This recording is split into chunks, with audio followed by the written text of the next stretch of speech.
Bonjour à tous, j'espère que vous allez tous bien. Nouvelle vidéo, nouveau concept qui a été annoncé dans la dernière vidéo.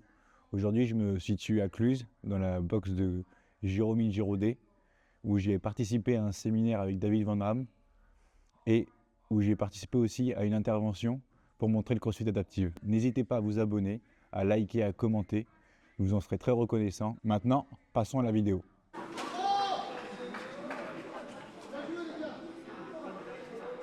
Visualisez cette croix, visualisez vos talons qui vont tirer des lignes, qui doivent se croiser. Samedi, ça a été une journée intense parce que déjà le matin, on avait un premier atelier avec David Van Damme, un haltérophile connu dans le monde du CrossFit et dans le milieu de l'haltérophilie, qui est revenu sur un mouvement technique qui est le snatch, où on a travaillé pendant 2 heures, 2 heures et demie sur ce mouvement spécifique, où on a fait beaucoup de travail de technique, c'est-à-dire beaucoup de tirage, beaucoup de travail à la barre à vide pour comprendre les mécaniques. On a fait beaucoup de répétitions, donc moi qui n'ai pas trop l'habitude de faire ça et beaucoup d'haltérophilie parce que je bouge beaucoup le crossfit, mais je ne travaille pas spécifiquement des mouvements, je travaille tous les mouvements. Déjà, ça a été une force, ça a été dur de pouvoir encaisser autant de répétitions. Musculairement, ça a été dur. Comment dire, il y a aussi émotionnellement parce que le nerveux a joué beaucoup. Et c'est vrai que j'ai eu quelques douleurs après cette intervention-là. Mais ce que j'en ai beaucoup appris, c'est surtout le grip, le fait de positionner mieux ma main et d'avoir le grip et le pouce à l'intérieur de la barre. C'était beaucoup plus, pour moi, comment dire, pas stable, mais c'était beaucoup plus sécurisant, on va dire. Et j'avais beaucoup plus de force. Et avant, c'est vrai que je ne faisais pas trop attention. Et je pense que maintenant, dans mon entraînement, je vais pouvoir y arriver. Je vais pouvoir essayer de le mettre un peu plus dans mes entraînements pour essayer de, au fur et à mesure, lever plus lourd et aussi avoir un meilleur grip sur mes barres.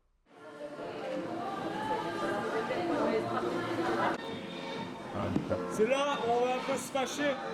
Et vous allez crier parce que je vais replacer des gens et vous allez rester en position et ça va brûler. Ok? Vos épaules sont devant votre barre le plus longtemps possible. Je résiste, que ce soit musculairement, que ce soit mécaniquement, et je ne suis pas pressé d'envoyer ma barre. Cette intervention, elle a duré 2 heures et demie. On a commencé à 9h30, on a fini à midi. Où voilà, David nous a initié ce mouvement-là, très, très bien expliqué, très professionnel, très bienveillant. D'ailleurs, je le remercie. Il a aussi pris part et a essayé de s'adapter à moi pour m'adapter les mouvements parce que c'était nouveau pour lui aussi, il n'avait pas l'habitude. Donc merci à lui. Mais voilà, c'était 2 heures où le travail à la barre a été essentiel pour comprendre les mécaniques et pouvoir, quand on a essayé de mettre des répétitions et du poids, il faut rester en fait focus sur ce qu'on fait pour ne pas fail une barre ou pas fail un mouvement. Donc on a fait, je pense, entre 100 et 120 reps sur tout l'atelier, mais on a eu un focus pendant 20 minutes où on devait faire une rep par minute. Et là, on devait être focus, on ne devait pas être distrait par autre chose ou quoi. Et ça m'a aussi appris à rester sur moi-même, rester sur ce que je faisais. Et ça, c'est important parce que tout au long de l'année, j'ai beaucoup travaillé là-dessus. Et je me rends compte que je suis beaucoup plus concentré et beaucoup plus efficace quand je suis vraiment dans ma bulle. Moi, du coup, c'est Jérôme, je suis honneur de la salle Plus Factory à Cluse. On a une salle avec la triple casquette Aerox, Muscu et du coup Cross Training. Et c'est la première fois qu'on accueille un séminaire altéro et qu'on accueille en même temps toi en tant qu'athlète adaptif. Donc on est hyper content de ça. Et on espère qu'il y en aura beaucoup d'autres. Moi, c'est David, athlète CrossFit depuis 10 ans. Je suis coach aussi de CrossFit depuis plus de 10 ans. Avec une spécialité quand même haltérophilie, donc ce qui fait que je suis là aujourd'hui et que j'ai proposé un stage d'entraînement à Jérôme. De part parce que je suis ambassadeur de la marque AZL et que cette année on a fait pas mal de compètes ensemble, donc ça s'est fait tout naturellement qu'on a pu proposer ça et je trouvais que c'était logique de pouvoir proposer ça ici, quoi. Quel est votre ressenti par rapport à l'adaptive, au CrossFit et tout ce monde un peu extérieur du CrossFit que vous connaissez un peu, mais que moi je sais que Jérôme, tu as fait une compétition il n'y a pas si longtemps que ça. et ça t'a vachement touché. Qu'est-ce qu'il en est ressorti de ça? Bah, écoute, moi c'est la première année que je suis dans l'association Une bulle dans les nuages. C'est Steph Osanga qui m'en a parlé et quand il m'a proposé un petit peu le projet de venir vous accompagner sur la compétition, j'ai dit oui direct parce que c'est un projet qui me tient à cœur et j'en ai vraiment retenu une expérience exceptionnelle avec des gens vraiment tous contents de faire ce qu'ils faisaient, tu vois. Et ça c'est quelque chose qu'on a parfois du mal à retrouver dans les compétitions de CrossFit, tu vois, où tu vois pas mal de gens un petit peu se tirer dans les pattes, etc. Et j'ai vraiment retrouvé ça sur cette compétition adaptive. Et en fait, j'ai eu une période un petit peu compliquée l'année dernière en compétition et ça m'a vraiment redonné envie en fait, de me remettre un petit peu dedans, tu vois. Donc j'avais envie après de présenter un petit peu ça aux personnes de la boxe.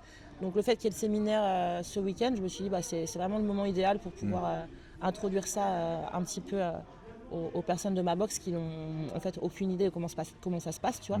Et le fait que tu fasses une vidéo YouTube, c'est plutôt bien parce que comme ça les gens, ça permet vraiment de présenter l'activité aux gens et de leur montrer un petit peu que c'est possible en fait.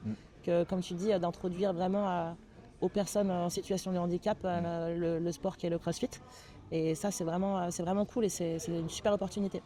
Aujourd'hui, on va un peu bouger sur certains mouvements que j'affectionne particulièrement, donc le deadlift, le snatch et le clean. Ton intervention, tu as voulu montrer quoi un petit peu là sur ta partie? Moi, en fait, ça fait 4 ans que je fais du CrossFit et je pense que le CrossFit m'a ouvert beaucoup les yeux sur le fait que mon handicap n'est pas un handicap, c'est ma vie, c'est moi, et je dois aussi vivre avec. Et je suis passé au-dessus de mon handicap grâce au CrossFit, je pense, beaucoup plus qu'auparavant dans ma jeunesse. Et en fait, cette intervention, c'était pour montrer ma pratique, c'était pour montrer comment moi je bouge, mon histoire, comment je suis devenu une personne en situation de handicap, comment les gens peuvent aussi s'initier à un bras. Et c'était vraiment ça la finalité. Donc je suis énormément content de ce qui s'est passé parce que bah, c'était une première pour moi. Et voilà, je sais que j'ai du travail à faire pour améliorer quelques trucs sur moi-même et sur l'organisation d'une séance. Mais j'ai envie de montrer ça à plusieurs personnes et à différentes boxes, que ce soit dans le Midi toulousain ou que ce soit partout en France. Moi, s'il y a bien quelque chose aussi que je peux souligner en tant que juste quelqu'un de l'extérieur, tu vois, qui voit tout ça, c'est par rapport à ce que je te demandais sur comment était le groupe, c'était quoi les différents profils, c'est de voir que selon les box, c'est aussi intéressant de sortir de son environnement, de son cadre où on s'entraîne à chaque fois, pour ouais, du coup de la région de manière générale, parce que au final, toutes les box se connaissent un petit peu toutes entre elles. Tu as ceux qui performent, tu les vois assez souvent, tout le temps les mêmes têtes qui tournent. Et je trouve que ce qui est intéressant là d'être parti aussi loin de Toulouse, Ouais. c'est de voir des personnalités totalement différentes Ouais. et d'être vraiment surpris, comme un peu David l'a été sur la fin du séminaire. Et c'est vrai que de se rendre compte que tu as des jeunes, des moins jeunes, tu as des hommes, tu as des femmes qui ont plus ou moins des activités différentes, en fait, déjà, ils te surprennent parce que, purée, ils bougent bien, ou ils soulèvent des barres assez intéressantes. Mais au-delà de ça, ça te remet aussi un petit peu en question en te disant, ok, peut-être que dans ma box, je suis perçu comme quelqu'un de bon. Peut-être que sur les compètes, je suis aussi pas trop mal positionné. Mais en fait, quand je vois un peu plus large et sur le côté global, où est-ce que je me jauge, tu vois? Ouais. Et je pense que ce qui va être bien, toujours moi du point de vue extérieur, mais aussi pour toi, quand tu vas le conscientiser, c'est de se dire, ouais, je veux montrer aux gens ce que je veux faire, mais en fait, c'est aussi de voir ce que les gens, ils peuvent faire aussi. Parce que d'aller au contact des gens, Ouais. en fait, tu vois aussi ce qui les touche, ce qui les motive chaque jour, et c'est trop bien. Voilà, c'était comment? Besoin de rien dire, ça se voit à mon physique. Là, c'était cool. C'était cool, j'ai bougé avec quelqu'un que je connaissais pas, c'était cool, je me suis assombri. On a bien bougé tous les deux, je suis content. Bon petit wood, bonne ambiance, c'était vraiment sympa. Maintenant, on va se faire une petite photo, passer un bon moment et puis arriver à passer sur les interviews. Toi, David, t'en as pensé quoi de tout ça? Du monde adaptif, du séminaire? Le monde adaptif, en vrai, je parlais plutôt de l'handisport parce qu'en France, on a souvent le mot handisport. Moi, j'ai eu pas mal de contacts avec le handisport avant, dans le sport d'avant, dans mon sport d'avant, donc ça c'est cool. J'ai des parents aussi qui sont hyper investis dans le monde handisport en athlétisme.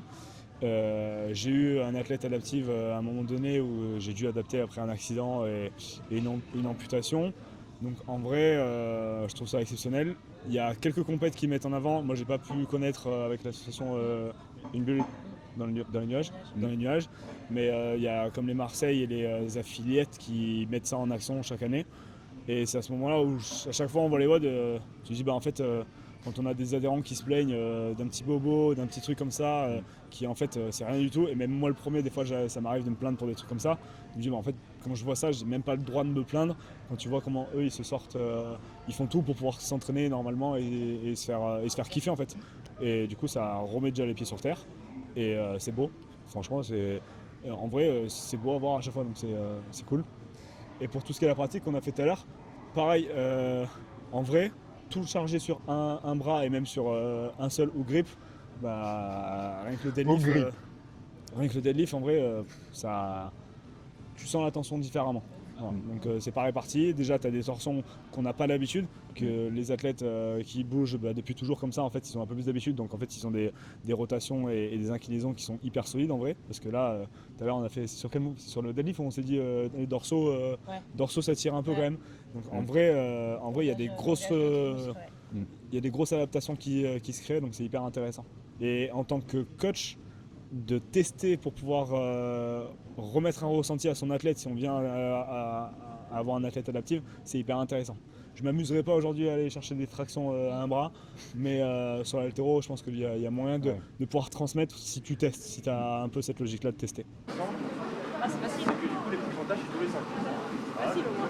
Oui, alors imagine le extra petit. La journée de dimanche, vous avez vu quoi ensemble?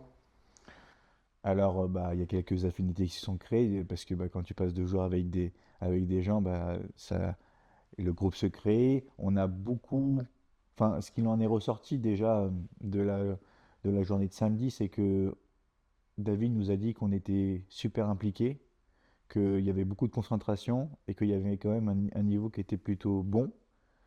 Et je pense que ça nous a aussi mis en confiance tous pour cette journée-là de dimanche matin. Et aujourd'hui, on a fait un gros focus sur l'épaulé, dit le clean dans le monde du CrossFit, où on a commencé à se faire plaisir, toucher des barres lourdes, mais toujours dans un principe où voilà, on fait 5-10 minutes d'échauffement, on travaille le mouvement à vide, on essaye de pouvoir aussi être dans des postures qui sont dures pour nos muscles, c'est-à-dire qu'on ne soit pas à l'aise, par exemple, sous tension tout simplement. Et après, on a eu quelques exercices pour monter en charge et surtout un exo où on devait commencer à 55% de notre RM, donc la charge max sur une répétition, où on devait aller chercher jusqu'à 80. Et à 80%, on avait obligation de faire un squat clean.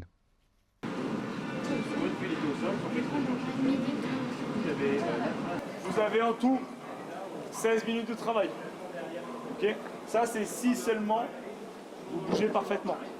Okay, juste mettre en place tout ce qu'on a vu hier sur la concentration et sur l'application des intentions, aujourd'hui sur du lourd. Parce que hier, on l'a fait sur un format où il y avait de la fatigue de répétition et où je devais rester concentré parce que j'étais fatigué.